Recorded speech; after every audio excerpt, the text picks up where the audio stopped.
Blemba. Ai, Nijelytė, kokia jums čia nelaimė. Truputį. Tai truputį. Čia jau netruputį, oi. Taip gražiai atrodo, tai pasimatymą tikriausiai vėluojate. Ačiū. Ačiū. Prašom. Oi, nepataisoma. Meilės simfonija. Dieve, kiek darbų. Tai dabar pasakykite man, ar mes turime įsakymą, kad reikia šienauti pakraščius dažniau. Yra? Taip. Nes kitaip vargšė Meda turės dar kart pjaut žolę, tai kenkės nagams. Meda? Palaukit, panos. Nepamirškit kabelio, internetas. Aha, va šitas taip svarbiausia, ar ne? O daugiau niekas nerūpi, ne? Ne? Ne. Rūpi. Galėtumėt paprašyti nemokamo interneto. Klausykite. Pabaigėm su internetu, šiaip pagalvokite dar ką nors. Gerai, taip, teisingai. Jūs esat mūsų vadas ir mes turim siekti aukštesnių tikslų. Mums reikėtų atkreipti žiniasklaidos dėmesį.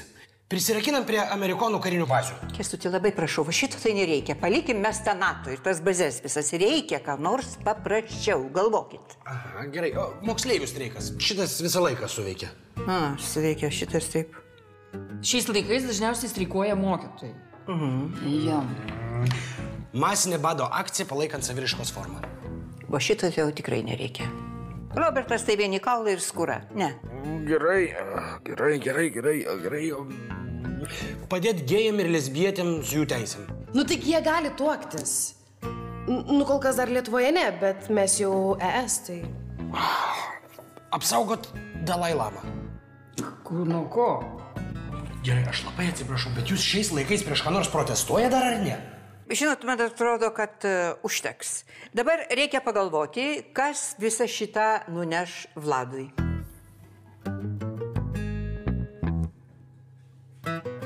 Palaukit, tai kodėl jūs į mane žiūrite, aš tai esu per jauna sėsti į kalėjimą?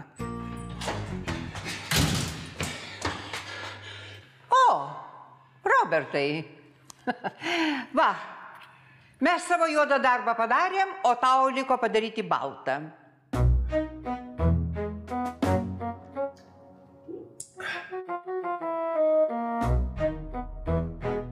Esi, o tu ilgiem dar nesakysi, jog mes žinom, kad vakar jokios vakarienės nebuvo. Esi labai negeras. Tai jūs norit, kad aš dabar pasakyčiau va šitą jam dabar, kai mums taip linksma? Ne. Plius pareigytė čia bet kuriuo momentu gali ateiti ir vedasi mane į džiazų koncertą.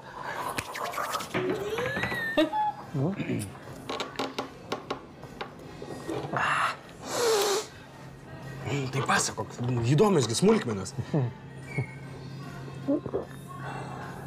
Nėra ką pasakot. Nu, bet kažkas tai vis tiek turėjo būti. Kažkas tai. Bet aš šiaip ar taip džentelmenas ir negaliu čia apie visokias smulkmenas ar detalės plėtkavot. Svarbiausia, kad viskas greit, laimingai pasibaigė ir visiems dėl to geriau. Nu taip, žinoma. Ką žinoma? Manau, kad jinai gyvena normaliame pasaulyje, o tu tai kaip iš to filmo Beždžionių planeta. Klausyk, tai kas atsitiko tarp tavęs ir pareigytės? Kas ten galėjo atsitikti? Žmonės. Pažiūrėkit, koks aš ir kokia jinai. Nu, kas tarp mūsų? Aš dar tuo labiau pagalvojau, kad jeigu vieną dieną atsidurčiau tuose žurnalų puslapiuose kartu su ja, tuose žurnaluose, kur Meda kirpyklose skaito. Tai ne man. Ašgi žinau, iš kur kilęs. Atsimenu savo šaknis, aš paprastas vaikinas iš liaudės, galima sakyti. O čia... Ne, mane šitais blizgučiais nesiviliosi. Aš žinau, kad meilė yra viena. Taip, tu esi vienos rankos žmogus. Kęstuti. Lauk, tai aš dabar norėjau išsiaiškinti vieną tokį dalykėlį. Tai tau kaip ir pareigytė nebepatinka. Kęstuti. Gerai, bet jeigu, sakykime, jinai dabar ateitų čia, į šitą barą, užliptų šitais laiptais ir sakytų, Kęstai, einam su manim. Ir aš galėčiau eiti ir tu nepyktum. Tikrai man nerūpėtų ir nepykčiau, tu gali eiti su kuo nori, kur nori ir kiek nori. Tai susitarimas negalioja. Kęstuti, koks ten susitarimas, koks ten galiojimas? Aišku, kad negalioja. Labas! nei jo. Ne, tu tai sėdėk, po praeitą kartą dar galvas skauda. Labas, Kęstuti. Labas, Viliu. O tu, Robke, tai rimtai, nu, kažkaip gaila galvosgi. Ne tavo suprantama. Aha. Einam, Kęstuti. Kęstuti, o tu negali. Susitarimas negalioja. Susitarimą turi tik tai garbingi vyrai. Ai, čia tas žymusis nerašytas susitarimas tarp draugų? Oi, ir tu apie jį žinai? Aha. Ne, aš ne apie jį. Aš tiesiog, Kęstuti, tu negali eiti, nes tavęs šį vakar laukia susirinkimas. Kolektyvinių sodų bendrijoje žirnelis. Tai tu dabar verti mane rinktis tarp bendrijos susirinkimo žirnelis su Vladu ir koncerto su Nijolė? Nu tai žinai, gero tau susirinkimo. O jums gero vakaro. Viso. Iki. Ate, Robertai. Nieko tokio, žirnelį tu, Roberčiai. Aišku, nieko tokio. Man apskritai visada labiau džiazu patikdavo ir dainuoja gražiau, ir formas tokios natūralesnės.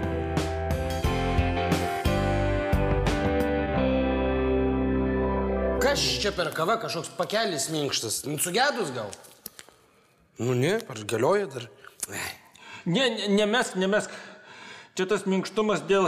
Mama sakė, kad aromatas, kai pamaigai pagerėja. Padaryk ir man kavos. Aš jau maniau, kad šįryt pusryčius į lovą nešė Nijolė. Man šiaip džiazų labiau patiko. O kaip pareigytė, tai susitarimas... Nu, susitarimas ne, viskas. Yra vienintelė moteris, kur galioja susitarimas, tai negali lyst prie Lauros. Čia kiekvieną rytą ta pati muilo opera. 568 serija ir dėmesio vis dar Kęstutis Alfonso įsimylėjęs Laurita Juanita. O va, kalbant apie muilo operas, kaip tau vakarą pas Vladą vizitas? Nu kaip, konstruktyviai galima sakyti.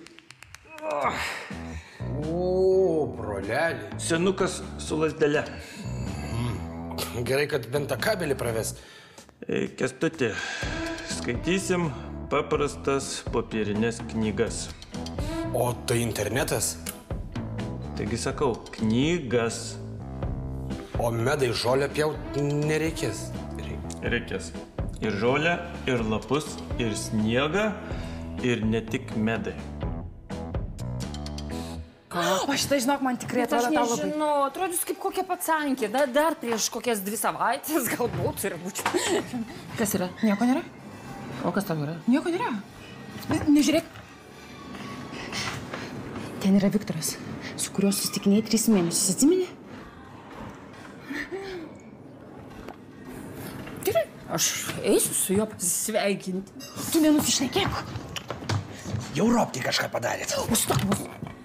O jūs suaugsit vieną dieną. Jau palauk, ten ne Viktoras kartais? Tiek. Jeigu Viktoras yra čia, tai reiškia tik vieną dalyką. Kad jam žiauriai patinka mano kava.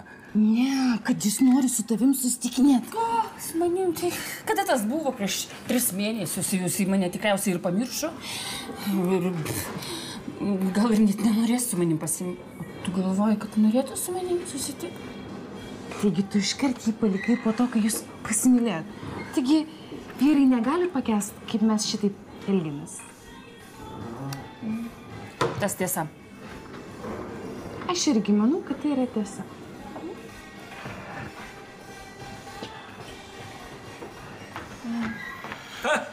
Sveikas, ko tupit kaip vištos? Matėte, ten Viktoras sėdė? Kur čia dabar? Nėda. Einu atsigersiu, ko nors. Labas, Viktorai! O! Labas. Ką matau? Ką mato mano akis? Labas, Neda. Labas. Malonu tave matyti. Kaip atrodai, fantastiškai. Taip, kokia staigmena. Šitą, kiek mes nesimatėm, gal 3 mėnesius. 3 mėnesius, 2 savaitės, 4 dienas. Laikas jis... Bėga. Ne, jis gydo žaizdas. Ak, žaizdas gydo. Va, aš ne vienas, va. Kristutė, mano moteris. Mano moteris. Čia Meda. Malonu labai. Brangusis, lauksiu tavęs mašiną. Aš neužtruksiu, brangioji. Va. Truputį praleiskim, Kristute. Labai gerai. Viešpatie. Aš su jie susipažinaugi tą pačią popietę, kai tu mane palikai. Jo, prieš 3 mėnesius, 2 savaitės, 4 dienas. Tai nuobodžiauti nereikėjo, ar ne? Iš karto pagalba atsirado. Aš tau labai dėkingas, Meda, kad tu mane taip pat ėmei ir palikai. Su Kristina mes pradėjom naują gyvenimą. Žinok, aš buvau pradėjęs galvoti, kad visos pasaulio moteris va tokios keistos kaip... Ne. Ne, šiaip tai va kaip tu laikais, kaip gyveni. Su kuomi, nu... Aš? Labai gerai. Turiu žmogų. Turiu tokį, kuris... Taip. Robertas. Mes su Robertu esame pora. Mes esame laimingi ir turim puikią, nuostabią aistrą.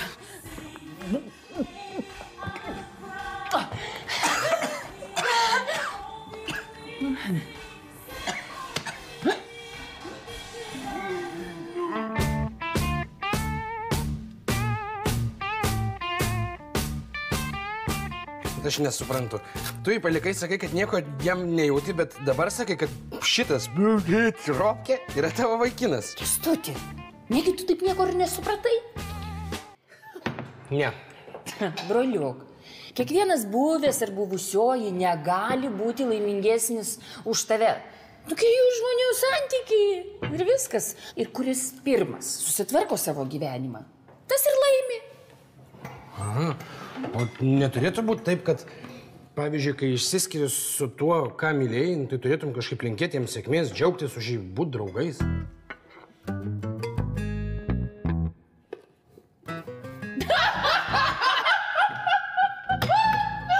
Kęstuti, nu taigi, kai tu palieki žmogų, taigi tas pats žmogus, jis negali tą pačią dieną susiras gyvenimo meilės.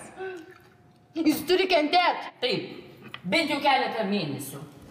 Aš tik galvoju, kad mes turėtume džiaugtis, kad jis laimingas. Ko čia džiaugtis? Aš jos pamačiau kartu su ta mergina. Ir užpavydėjai. Ne. Sak, aš nieko viena. Ir dėl to savo vaikinų pasirinkai Robkę. Na, aš neturėjau už ko ten rinktis. Tuomet, tiesiog Robertėlis pasirodė pats tikriausias vyras. Neskanus.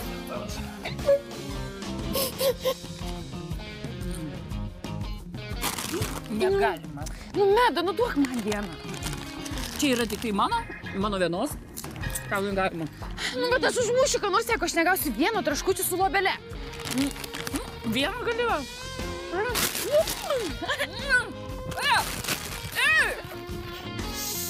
Saldus kvepiantis tas nuodėmės vaisius. Ai, o Dieve, koks gražus raudonas. Reikia paslėpti čipsus, nes jinai taigi viską suės. Moteris meluoja geriau. Moteris meluoja geriau.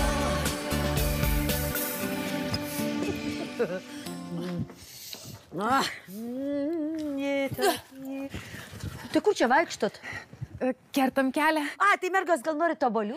Turėjo jau obuolių? Nu, tai pažiūrėk, Medutė, pas mane žali antaniniai kieti, padėk čia mano. Tai kažkaip, žinai, prekybos centre akcija buvo, paėmiau kokius, žinai, 6-8 kilogramus. Dieve, nu tai kaip, žinai, žvejybai masalas obuoliai. Tai jūs žvejybai naudojat obuolius? Sakyk, jinai klasę baigė. Ne, bet jaunimas koks ar ne. Nu, kad jūs patarlių, mislių ten nežinot, nesidomit lietuvių ten tautosaka, nu tai nesvarbu, posakis toksai yra, kaip batsivis be batų, kaip neperšokęs per griovį, nu tai čia tas pats, nu kaip, nu taigi aš su to masalu kiaulių neprisiviliuosi. Ne apie jūs, mergos, ne apie jūs. Neturiu aš jūs omeny, tai kur einat?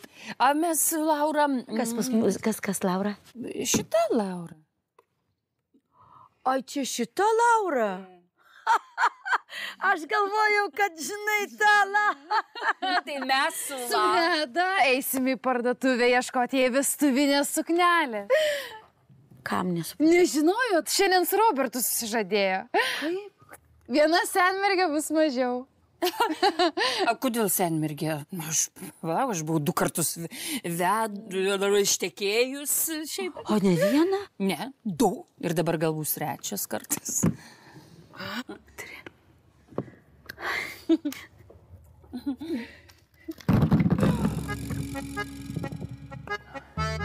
Kam tu jai pasakei? Tai pati mane kiaulę pavadino. Nevadinai tavęs kiaulę. Nusakyk vaišą. O bet ar šiaip linksma. Kad tik tai čipsų nepastebėtų, nes taigi sušlamš visą.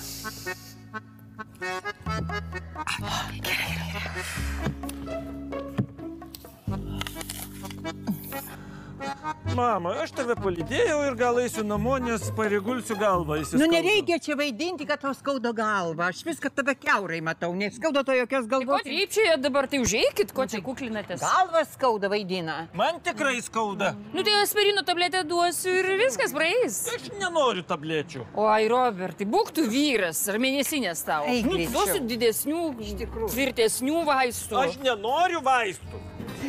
O, vėl svečiai. Labas. Kęstuti, kokie čia mes svečiai jau kaip savi. Kefyro turit? Robertėlė, jūs čia beveik jau kaip gyvenat. Kavos. Nu, tai kaip savijauka čia. Ko? Kas? O, gal tabletės ar praėjo? Ką, man? Taip. Ne, jau man tų tablečių tai nereikia, tos chemijos, einu ant sopkės pasidėsiu. Tai leisi ar čia maskatuosies? Na, tai kokių klausimų tikslu šį kartą? Medutė, brangioji, man taip reikia tavo pagalbos. Žinai, aš noriu pakeisti savo šukuoseną. Tu daug žurnalų turi, pažiūrėčiau. Ir internetą turiu. Ir aš turiu. Tik nemoku naudotis. O va su Robertu tai tikras vargas. Jis padeda. Padeda tai tik 5 minutės. O po to tai veidelis tik pasikeičia. Nu, mama, kur jau čia mano veidelis pasikeičia? Va, toks kaip dabar. O kokia proga šukuosena? Vakarėlis kažkoks? Ne. Jubiliejus, vestuvės, krikštynos? Ne. Laidotuvės. Man tai labiau vestuvinės patinka. Mamai tas pats, ar krikštynos, ar vestuvės, ar laidotuvės, vis tiek visur verkia. Nes su vestuviniam galima ir į laidotuvės eiti. Ta prasme, įdedi porą juodų akcentėlių ir viskas. Nu, kas čia jums pasidarė su tom laidotuvėm, a? O per vestuves, Robertai, tai aš tikrai verkiu. Nes įsivaizduoju tave jaunikio vietoje. Tai man tada būna labai gaila jaunosios. Ir verkiu, nes apima begalinis džiaugsmas, nes pagaliau įsineždinsi iš namų. Mama! Irena, žiūrėkit, aš turiu puikią idėją jūsų šukuosinai vestuvėms. Taip. Meda šiandien pasakė, kad Robertėlis yra jos vaikinas. Tai vestuvėse jūs būsit pirma, ponė? Robertai, tai kaip čia suprasti, tai čia tau tie galvos skausmai čia dėl to, kas čia? Ne dėl to. Ir mama, čia ne aš. Čia jinai. Ne tu visada ne tu. Meda, brangioji, būk gera, paaiškink man pagaliau, kas čia darosi. Nesijaudinkite, Irena. Aš pasakiau, bet tai nėra iš tikrųjų. Matot, šįryt susitikau savo buvusį ir privalėjau jam pasakyti, kad Robertas yra mano vaikinas, nes anas susirado kitą draugę. Ir įsivaizduokit tą pačią dieną, kad aš jį palikau. Tikrai? Taip. Tai negi aš tokia beviltiška su Robertu. Tikrai. Nu jau atsiprašau, mama, tu irgi. Ačiū Dievui, duokit man vandens, nes man jau darosi bloga. Tai, mamytė, gal namo sulakstyti lašiukų tau, nu? Tu tuos savo lašiukus susilašink savo į vieną vietą, tai tada galvos neskaudės. Mama, Aš ugnis.